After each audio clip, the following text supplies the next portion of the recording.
You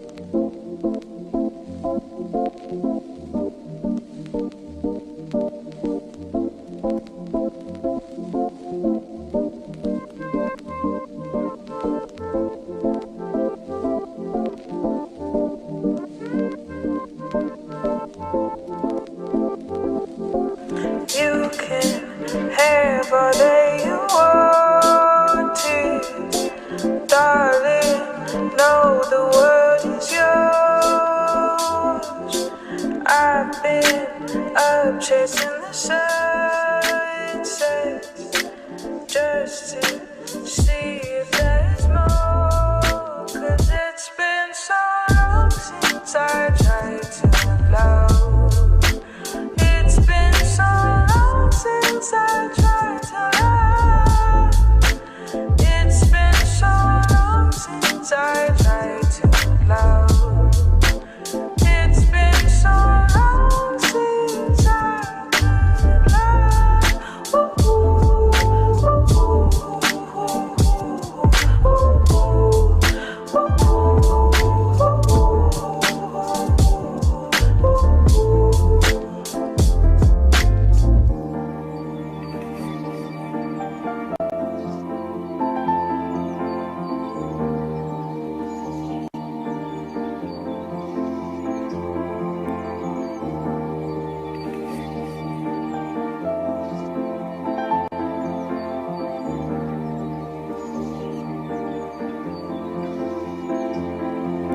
sunshine, please don't go away now.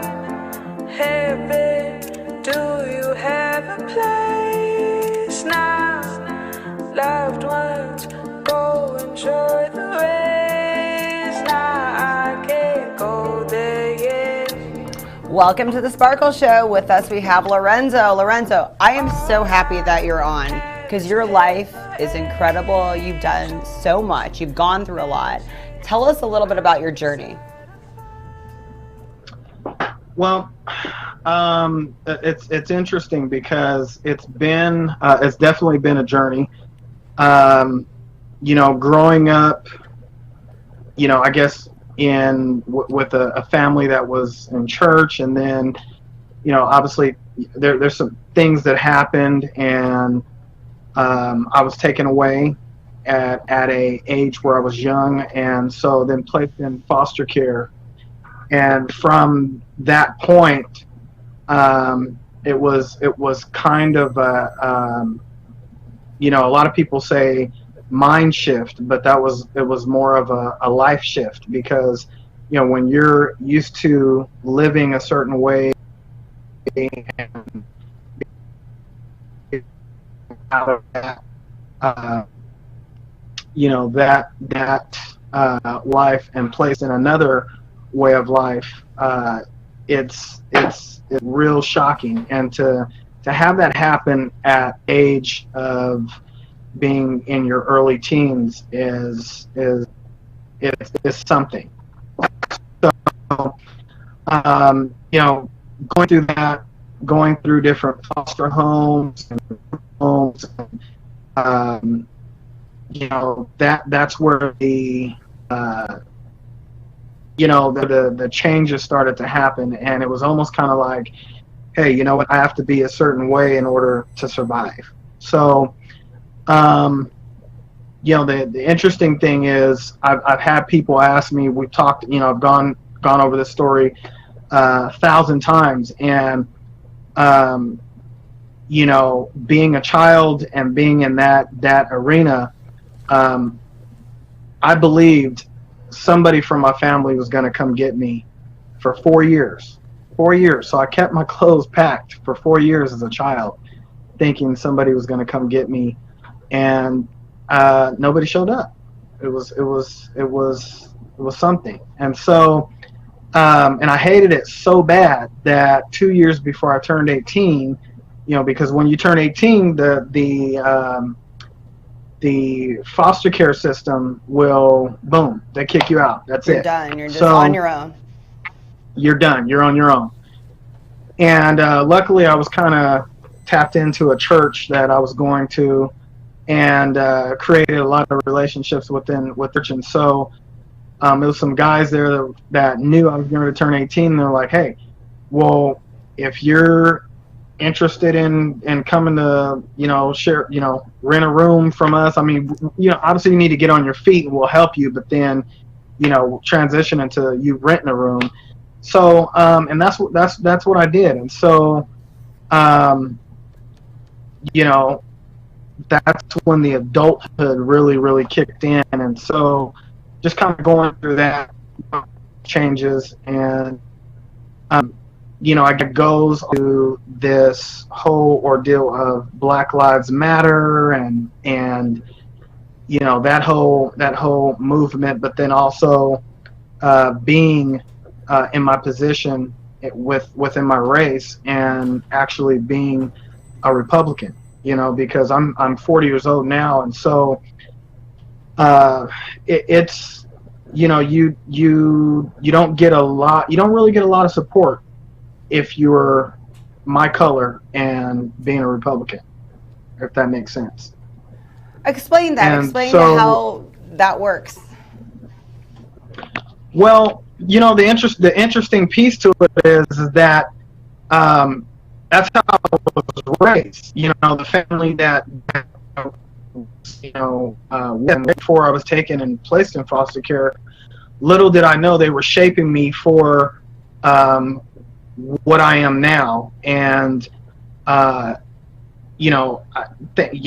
back and thinking back, and then obviously having conversations with them now that I'm older, realizing that I was in private schools for a while, and we were out. I was a kid holding up a sign, walking around the abortion clinic that was by Fresno Community Hospital, and with a sign that said pro-life, and so that's where it all started. But the interesting piece to it is that, like I said, now being my age and having been the director of government affairs for the Black Chamber of Commerce years ago, working and dealing with Congressman Jim Costa and being one of the Walmart on Herndon and Ingram for the expansion, has brought real great joy to me. But the crazy thing about this whole pandemic and the COVID-19, and now the whole race riots and burning down of the buildings, and you have a lot of people saying, oh, well, the country's divided and this and that, and I just feel like that. Now again, this is my opinion, but I feel like that fake news media wants people to believe that there's only one thing going on. This is what's happening. This is and there's just it's such a bigger picture than what they talk about. What's the big picture? What's the big picture you think that we're not getting, that we're not being told? Well, I think the big picture is that we have to understand that I mean, it's just real deep, because again, let me back up a little bit. If you look at me now, you would never know that I was locked up. You would never know that I actually went and did prison time.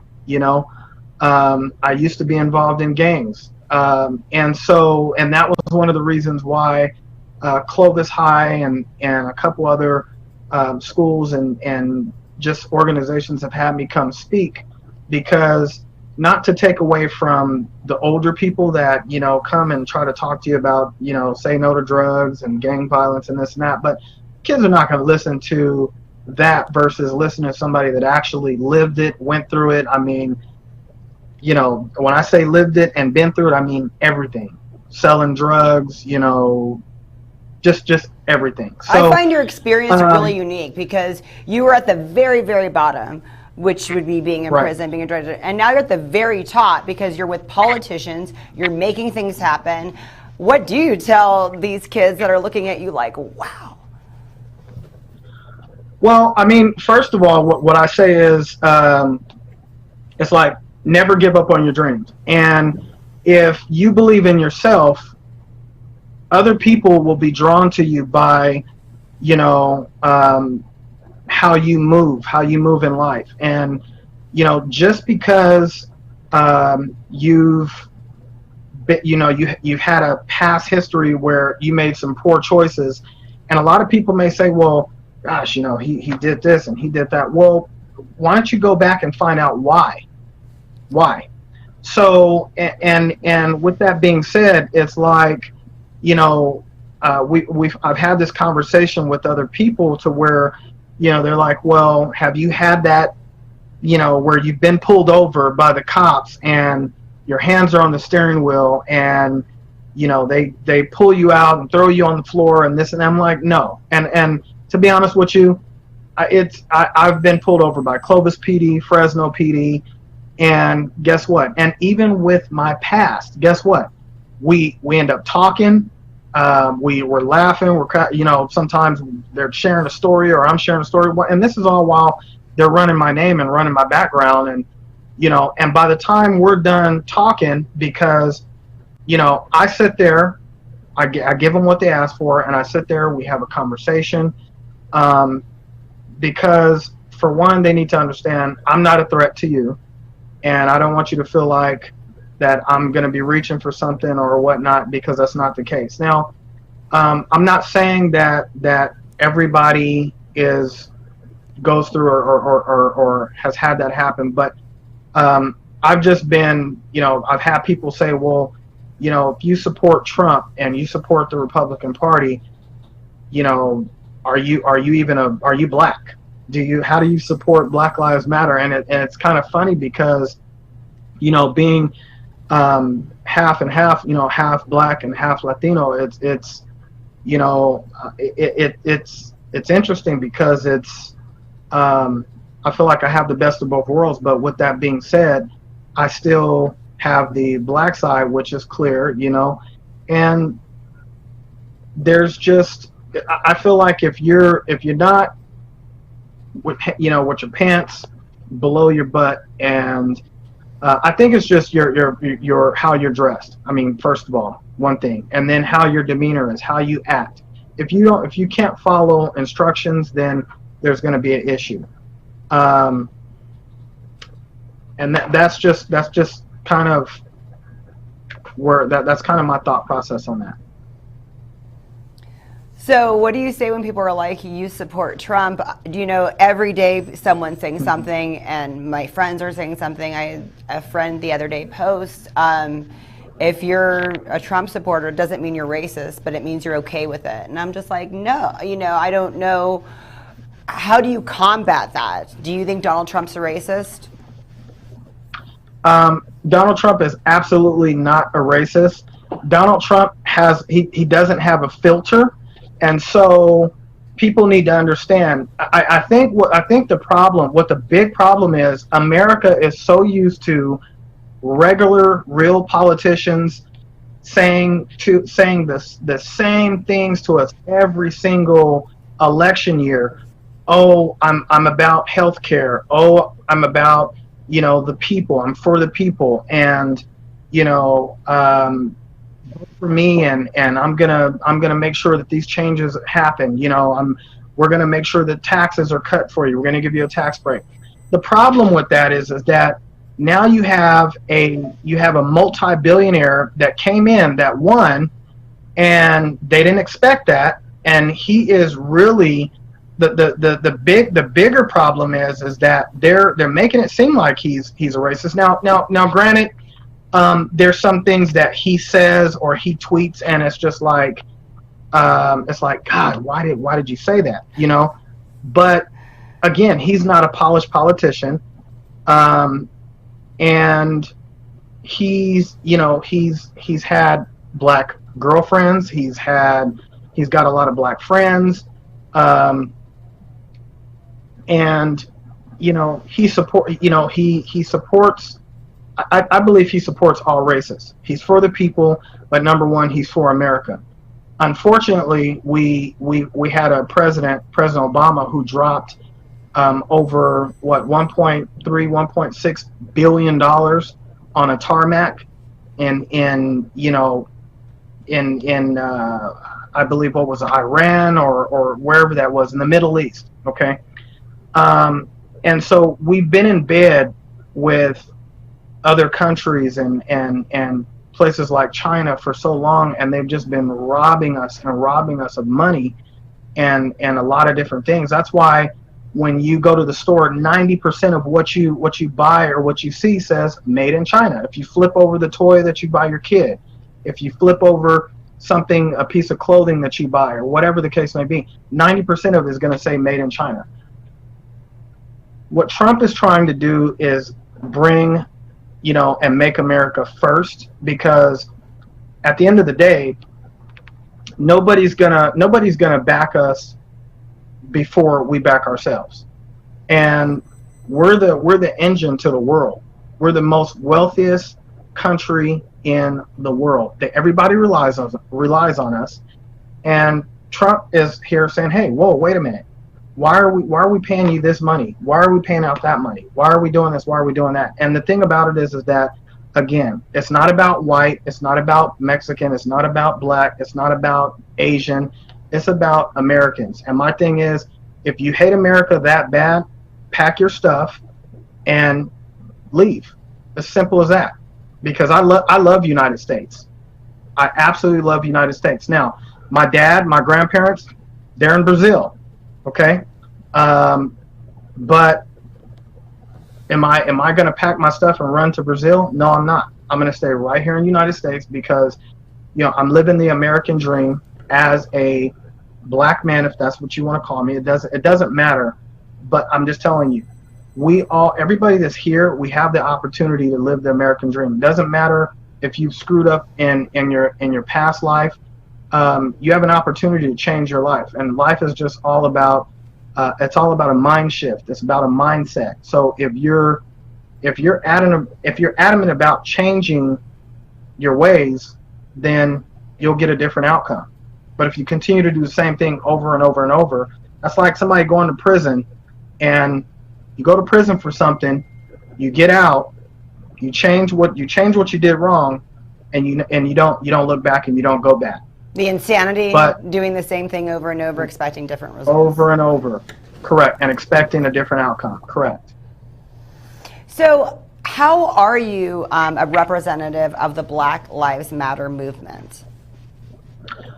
Well, that's the thing. That's the peculiar thing. I wouldn't say that. Let me choose my words carefully. I'm sorry, Lorenzo. I didn't mean to put you on the spot. No. That's fine. I support Black Lives Matter because I'm gonna tell you, I don't care what the case may be. If a black guy, a black man, reaches for something, as a cop, as a human being, you don't know what they're reaching for. It'll make people jump. But I feel like that unless you know for sure that you see them pulling a gun out of the glove compartment or under the seat, then that gives you the right to do what you have to do. Now, you have the right to protect yourself. But for me, pulling black men out of the car, throwing them on the floor, putting your knee on their neck and on their head, that's an issue to me. And I don't know if you've ever heard this term 40 acres and a mule. Have you ever heard that? That no, they said that was something. That's have you heard that before? Tell me. No, explain to us. Okay, so you know how the Native American, the Indians, they've been given the casinos. Right. You have the Punjabis that come from India or Pakistan, and a lot of times they work together within their community, but then they also work with the government, and they're able to obtain gas stations, 7-Elevens, liquor stores. Asian Americans obtain Chinese restaurants, nail parlors, those different things. So And the other thing that I want to say is, a lot of times the whole DACA thing and Hispanics sending, you would hear the comment of, some Republicans saying, well, yeah, we ought to send, people, the Hispanics back to Mexico. I disagree with that. Because for me, I believe if you go to Los Angeles, where I've lived for years, as well as here in Fresno, Hispanic people are one of the most hardest working people I've ever seen in my life. Okay. And so with that being said, to me, it's like, if they're here already and they're working, they're not, making a big mess of things, or they're not out committing crimes, figure out a system to keep them here. Simple as that. It's not like we can't afford to work something out for them. For blacks, when they said 40 acres and a mule, that was something that was given, that was something that was said that they were going to give black people after slavery was abolished. Okay. And so, and that was abolished to a certain extent. If you look at the 13th Amendment, slavery is really not altogether abolished, because it's still a form of slavery. Once if you look at the 13th Amendment, read that and see what it says. But what's your synopsis now about how the 13th Amendment? Can you give us a little synopsis of it? I think it's kind of been taken out of context to an extent, because a lot of times you have people that say, well, if you commit a crime, then yeah, you should be sent to prison, and then you're paid 10 cents an hour. Right. That's still a form of slavery. Okay. But and it is. But the thing about it is, it's not just set for black people. It's set for any person that commits a crime. You go to prison. Now, yes, you are in a form of slavery. But if you don't commit a crime, you don't have to worry about going there, and you don't have to worry about working for 10 cents or 13 cents an hour. So it's the 13th Amendment is kind of like a teeter-totter, if that makes sense. Okay. So how do you support the Black Lives Movement if Trump doesn't support that? What is the Black Lives Movement? Do you think that it's a certain way and then it's gotten messed up, not just by the media, but by people? Because, how would you explain that? I think it has, and that's a good question. You bring up a very good question. So me supporting Black Lives Matter, I support, let me say this, I support all lives matter, but I do support black men being shot down, and just brutally murdered or beaten or the roughness that has been done. But it's not all cops. Not all cops are doing that. And so that's the conversation. Now, granted, it's things are finally changing, and I think that's great. And regardless to what it's taken, things are changing. So that is probably the furthest to the extent of where I support it. I do support them, black men not being shot and killed, for being pulled out of the car, or whatever the case may be. Now, if they clutch and they grab a gun, well, then you're opening up Pandora's box to be shot and killed, because the police they're going to protect themselves. It's as simple as that. What do you think about some of the stuff that's going on, like violence and stuff? Some people are committing things and saying it's part of that. There is a picture of people burning the flag, saying the 4th of July is racist and all of that, and they were part of Black Lives Matter. What do you think about that? Do you think they're taking it off context? They're not part of your Black Lives Matter, what it stands for, what you believe? What would you say to that? I would say that for people that are burning the flag, and if you're that angry, if you're that upset with United States, please pack your bags and leave United States. Because if you can't respect the flag and you don't respect where you live, then why are you here? Do you think that's a poor representative of the movement? Do you think they're ruining the movement? That the movement's a really good movement, and they people are ruining it? They are ruining, and the reason why I say that is because here's my thing. There is, and being a Republican, I have to applaud the Democratic representative that pushed a bill forward, and thank God to Congress that they are moving forward with this. But there was a bill that was passed that blacks will receive reparation for, our ancestors being in slavery. Okay, those are the kind of changes that you have to make. It's not, the whole Black Lives Matter movement. There's a tipping point to that. If you want to march, okay, I understand people were frustrated, so they were burning down things and looting and tearing up things, but that is not the way to get your point across. The way to get your point across is to go to your city leaders, go to your town hall meetings, because they have them. But change is in numbers, and so if you're not where they are proposing bills and sending paperwork and voting, then you're not going to have the change. It makes no sense. It's kind of like us, okay? So if they came to our building, let's say they were rioting and they came to our building, we have medical transport vans here. We have ambulances here, American ambulances here. There's a lot of. Tell us a little bit about together. this, by the way, before you get into that, a little bit about what you do. Say that again, I'm sorry? Tell us a little bit about the building that you're in and that you work for one of those businesses. Tell us a little bit about that. I'm sorry to switch gears. We'll go back to that. Tell us a little bit about where you're at right now.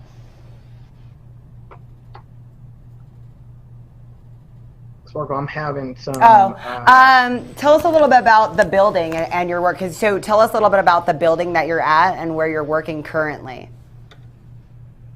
Well, basically, where I'm at, and this is what I was just going to say to kind of end that last thing, was that by looting and burning things down, by me being a black man, you burn down this building, you're burning down everything. You're burning down 10 years of work that has taken me to build to this point. And so, with that being said, I don't support burning down buildings. I don't support looting.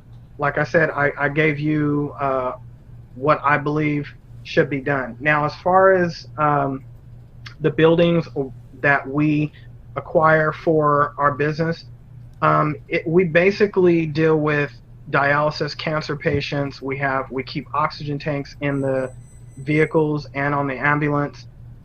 We have a ventilator. We have the Stryker stretchers, the same ones that American Ambulance has. And so we're dealing with sick people. We're dealing with people that get discharged from the hospital. And so we have a lot of equipment here. We have a lot of valuable things here. And so I think what we do is important. Being a frontline worker, aside from this, I assist in orthopedic and vascular and general surgery when there's 20 to 25 cases or more. And I'm per diem because I chose to run my company full time. And so it's again, I'm just proud to be where I'm at now in life. It's taken me 10 years to get where I'm at, but nevertheless, it's definitely been a journey.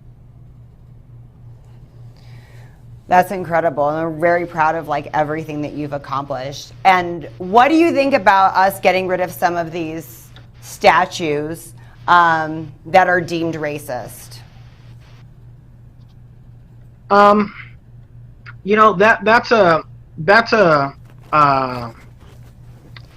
on the fence with that one, and the reason why I say that is because I do believe that the statues that signify racism, so if they were slave owners. Um, I say, and they were known racists. I honestly, like I said, I'm on the fence with that. I kind of feel like that they should be removed. I definitely don't think that the Confederate flag should be able to fly on anywhere in our country, because we know what that symbolizes. And so I think it's just on any end. If it represents any kind of racism towards anybody, I think it should come down. I think it should not be warranted, because it's, at the end of the day, if you get sick, I get sick, anybody from any other race gets sick. And back when I used to work in the hospital, when I worked in ER, we saved lives. And so if you get in a car accident, you get one of your arms removed or your leg is broken, we have to take your blood. Just because you're Mexican or Hispanic or you're white or whatever, or black, that it hasn't, your blood, you bleed the same blood. So why can't people understand that, at the end of the day, we're all human beings. We are all one race. It's just, I mean, if you really step back and just take a breath of fresh air, this world is beautiful. It is. Every single day that you wake up and you're able to let your feet hit the ground, you're able to open your eyes, you're able to see, smell, hear, taste, listen. I mean, this world is beautiful. So why does people have to have so much hatred over race? It's just it's crazy to me. Do you ever feel that if we remove these, and I'll tell you a little bit about my experience. I'm Armenian, and I'm sure you've heard there was an Armenian genocide. The United States never wants to recognize that this happened, that the Turks, massacred a bunch of Armenians. Do you ever feel that removing this is changing? Do you want people to know your history and all the struggles you went through? Do you ever feel that removing some of these things is changing that? Is it like that you don't want your children to know about? You just think by having these that it's bad to be out there? How do you feel about that? Because I'm sure you want your kids and generations forward to know the struggles that you went through to get here. I think it is bad, but at the same time, I think that's what I truly believe, that with all of the things that have happened, all those dark things that have happened to your culture and my culture, it's brought us to this point, and it's made us who we are. And I don't think that I want to say that. Let me back up. I think being able to explain these things to our kids, it's a part of history. I think it's important, but I think it's very important for us to constantly show and tell our children that, hey, you know what? There's more to life than this, and just to kind of show them that, don't feed into this, and don't pay so much attention to this, because I'm all about the law of attraction. While all of this stuff is going on and people are doing I'm continuing to enjoy my life. We're constantly rocking and rolling in business, and I'm having a great time with my children. And so I just feel like if you feed negative energy into the universe, the universe can't do anything but give you negative energy back into your life. And if you feed positive energy into the universe and you're just constantly being positive, no matter what's going on, the universe can't do anything but allow positive things to happen to you. And I believe with having that same energy that you put into the universe for yourself and for your own life, we do that and we put that into our children, we're going to get that same result out.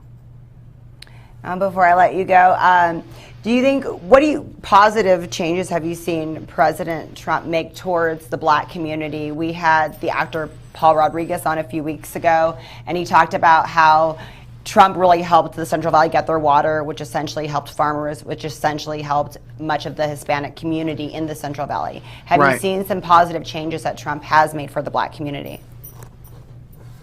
Well, let me put it to you this way.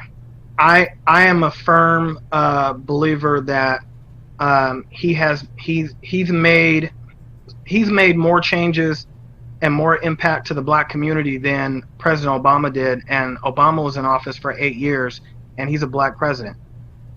He didn't do anywhere near the amount of things and open up the doors that Trump has opened up for African Americans, or for that matter for all that's here in the United States. I mean, this president acted extremely fast on stimulus money to be able to get people stimulus checks in their accounts. He acted fast on making sure that the SBA, making sure the SBA and is pushing PPP loans and the IDA loans for minority and small businesses.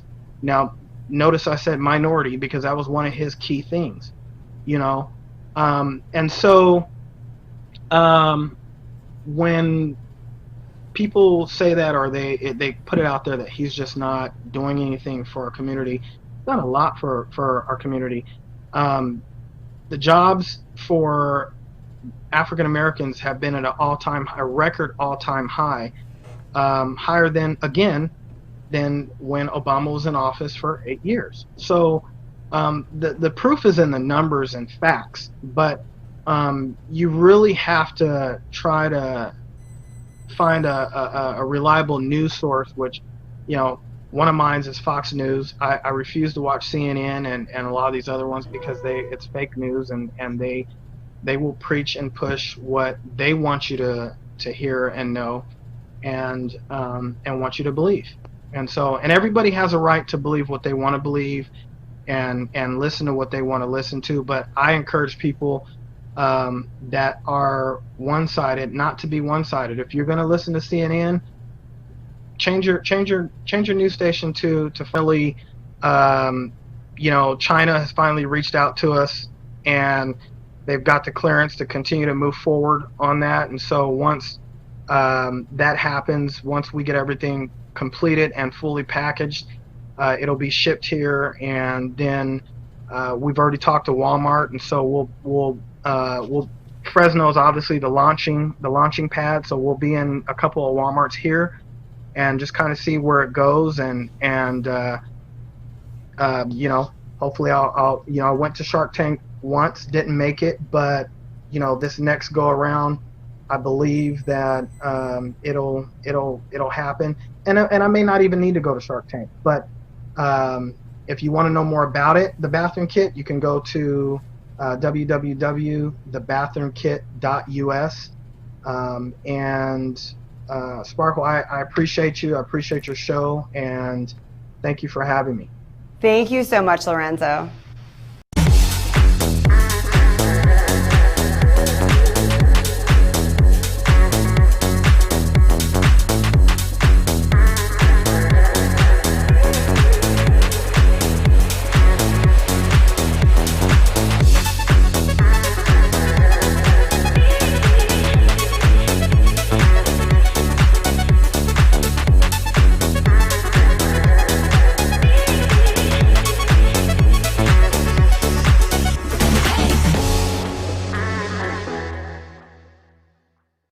You wanna stand up and make a change, live your life in a different way. Maybe it'll be alright, living in a thing called life.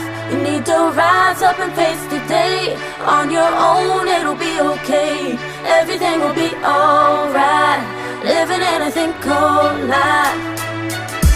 Everything seems hard today, woke up in a different space. Head spinning from the daily grind, already late and you're losing time. Never thought you would feel the pain, feel like you're losing everything. everything. Just find your glory in your story, everything's alright. You wanna stand up and make a change, live your life in a different way. Maybe it'll be alright, living in a thing called life. You need to rise up and face the day. On your own it'll be okay, everything will be alright, living in a thing called life. Life, now that's a thing that we are all given. Some more than others, but yo, we all living. I am blessed, every day I draw breath. Things can always be worse, so no stress. I keep a smile on my face to remind me of what I got. Scars on my arms from the battles that I fought. I must have failed 1,000 times before I ever got props. You gotta pick yourself up and dust yourself So off. wipe up your teardrops whenever you cry. Keep your head up, spread your wings and fly. Don't ever think that you never tried hard enough. Just keep on going, never slowing down. Walk on when everything seems all wrong. Just hold on and never give up. You wanna stand up and make a change, live your life in a different way. Maybe it'll be alright, living in a thing called life. You need to rise up and face the day. On your own it'll be okay, everything will be alright, living in a thing called life. Look, everything will be okay. Everybody gon' be happy one day. Keep your head up, eyes to the sky. Have your mind open and enjoy the ride, because you don't always know what's about to happen next. Things can change in a second, life is so complex. I used to think it is what it is until my pop stopped me. That it is what you make it, it's your moment. Go ahead and own it, you can do whatever that you set your mind to. I promise you're gonna grow from it. And if you fall, don't you ever give up. You a history in the making and there's bound to be bumps. Nobody in the world is ever gonna be perfect, but know that everybody in the world is really gonna be worth it. Be patient with yourself, you're the most important person to have faith in You yourself. gotta stand up and make a change, live your life in a different way. Maybe it'll be alright, living in a thing called life. You need to rise up and face the day. On your own it'll be okay, everything will be alright, living in a thing called life.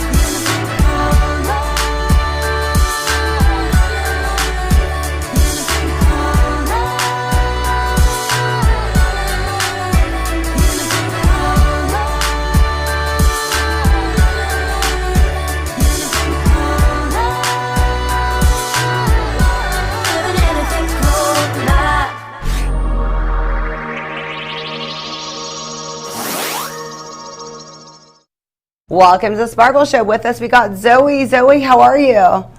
I'm good. How are you? I am good. So your music is really on fire right now. How long have you been recording?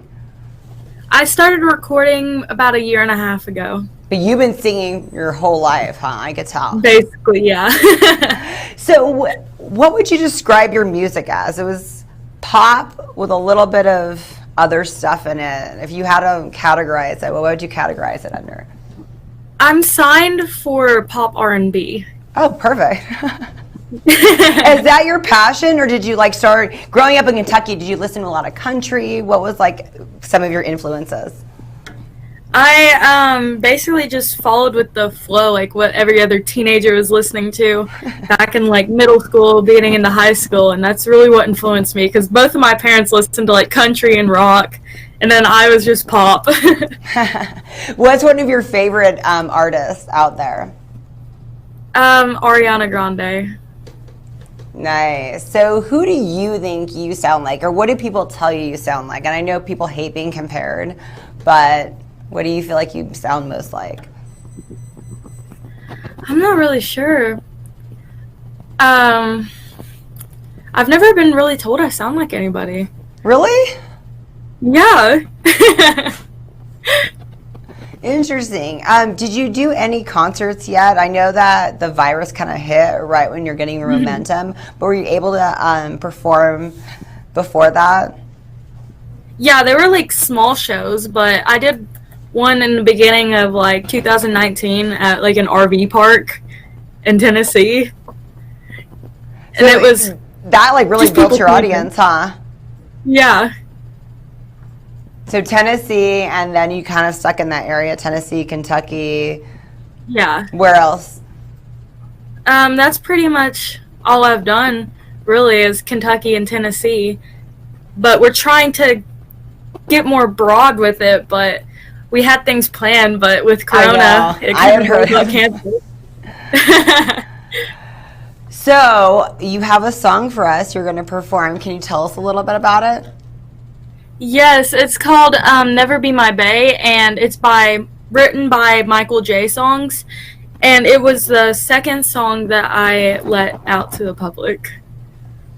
Nice. Is that what writes most of your music? Is it usually Michael J. that wrote for No, you? he's only done one. Oh, okay. So who wrote the music video?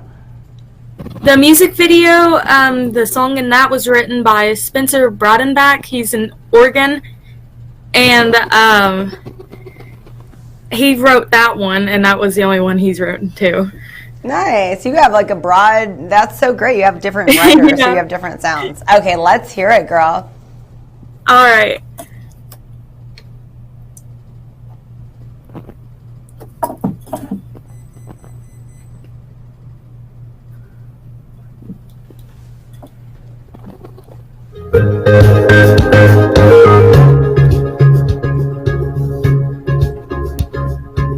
No good for me, baby, you're trouble. Just get me out of your mind. Don't come too close, I'll bust your bubble. I know what you wanna find. Leave, but you always stay. Gotta go cause you're in my way. Cause I'm your dream but you're my nightmare. Nightmare love, but I'm not in love. Gotta know that's so messed up. Don't need to hear more about it. Do what you wanna do, say what you wanna say. Boy, you'll never be my babe, be my babe. Whoa, whoa, give up the fantasy, knowing you should walk away. Boy, you'll never be my babe, be my babe, be my babe. There is no us, there is no future. Baby, I'm not worth my time.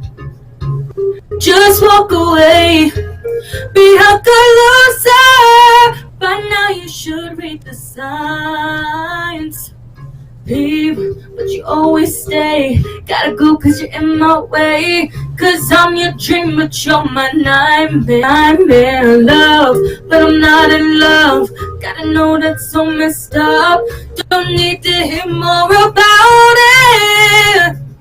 Do what you wanna do, say what you wanna say. Boy, you'll never be my babe, be my babe. Whoa, whoa, give up the fantasy, knowing you should walk away. Boy, you'll never be my babe, be my babe, be my babe.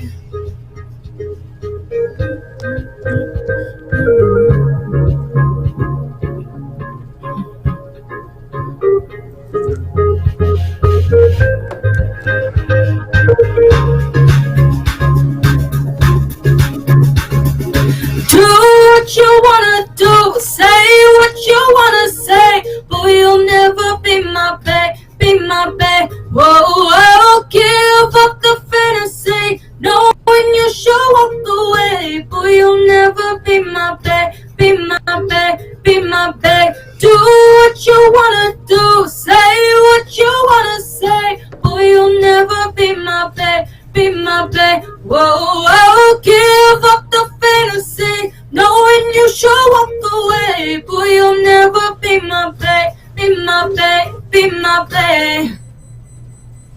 Yay, I love that. That is so cool. Okay, so when you sing this, who do you think of? And I know you didn't write it, but I feel like you have someone in mind. I feel like you're singing it to somebody.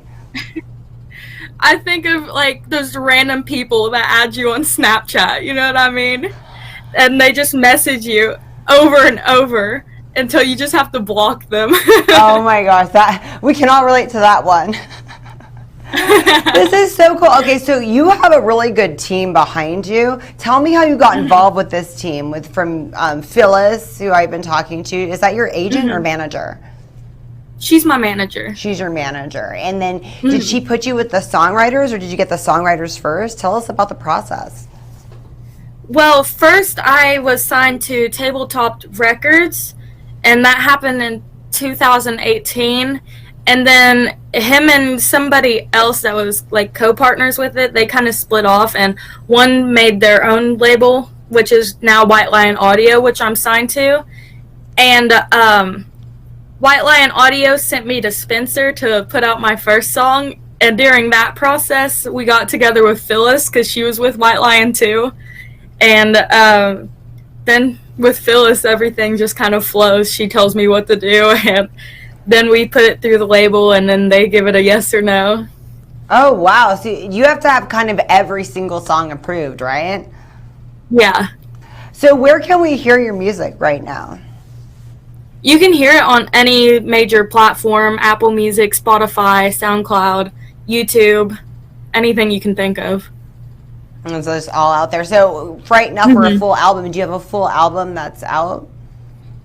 I do not. I have an EP, though. Okay. So when you say you have it approved by the record label, they're not going to make it into a full album. They're just going to keep it on the EP. They're going to keep it like that? They're going to, if I come out with an album, it's going to be separate from the EP. Okay, perfect. So you're just always busy working away, right? Yeah. Do you play any instruments? I do not. So you have a band behind you the whole time. Who's some of the band players that we have? I actually do not have a band. I don't know who plays the instruments in my songs, So they actually. write it, and then how does that happen? You don't know who plays it, but who sets that up? Just the record label? They write it for me. They have like the demo and just the instrumental part. Then they send me the instrumental, and then I can just send that to the studio, and then I can just sing over it. So I don't know who does it. That's so interesting. So when you were doing live performances, how did you do that if there was no band behind you with the live performances? They basically just took the instrumental, like we'd send it to them, and then they'd play it through their speakers. Wow, that's super cool. So, and then did you play with other people? Was it like, were you an opening act? Was there different like performers there? Whenever I did it in Tennessee at the RV park, it was with 2 other people that was with Phyllis, actually. So what's next for you? We have some things planned for this fall. In September, I go to the Josie Music Award shows in Dollywood, and I'm nominated for 5 there. And in November, I'm going to the Red Carpet Award show in Holland, and I'm also nominated for 5 there. Oh my gosh, you're just everywhere. How'd you get so like famous outside of the country? It was all Phyllis, really. She has so many contacts of people that, like, whenever I first got with her, I didn't know she was like that, but she has contacts with people all over the place. Oh, wow. That's really incredible. So, are you nervous, Holland? I mean... I've never traveled out of the country. I don't know what to expect, really. That's incredible. I can't even imagine that, just going to Europe. Do you connect at all with your European fans? Yeah, actually, Phyllis's godson, I believe, lives there, and we're planning on meeting him there. Wow, that's crazy. Do you get some fan mail, and what do people say about your music? What's some of the feedback that they tell you? I've never gotten fan mail, actually. Most of the stuff I hear is usually on my social media platforms. Yeah, well, like, that's I do what I live figured. videos. Nobody writes a letter anymore. What's the feedback you get from, like, fan comments on social media? Usually it's people saying positive things, and sometimes I get, like, requests for me to do different songs for people. And most of the time, I rarely ever see anything negative. So what do you mean you get requests to do songs for people? Like an actual song they like sung by somebody else, they want you to sing it? What do you mean they give you? And you do? Sometimes? Like a cover song, yeah. Yes. Wow. Are you charging for that? Like, could I just call you up and say, hey girl, can you sing a Barbra Streisand song? You will? Like, how does that work? Yeah. That is so cool. You're like a singing Graham. Yeah. That is really, really cool. So is this like your main gig right now, is being the world famous recording artist that you are? Or are you in school? What else do you do? I actually just graduated from high school, and I'm planning to start college this fall, but I'm going to be doing it all online so I can focus on my music. Wow, what are you studying? I haven't really decided yet. Because you're already living out the music dream, so I figure you're not probably studying music. Yeah. Okay, so when you've been performing your whole time in high school, how did you get linked up with all of this? I mean, this is every girl's dream, is to start recording, anyone that sings like once what you have, a label, an EP, a manager. What was the very start of this? Did your parents help you with this? Did you go to them and beg them? Yeah, actually my mom was the one that helped me the most. I actually saw an ad on Instagram for this thing called VIP Ignite, and we auditioned for that, and I made it out of like 100 people around the world. And we went to New York, and we met a bodyguard there, and he actually kept my CD and sent it around the country, and that's when Tabletop picked me up. So interesting. It's so interesting, the process and how music is today, and just like how you don't even have to be with your band and that they could send you that. That's so fascinating.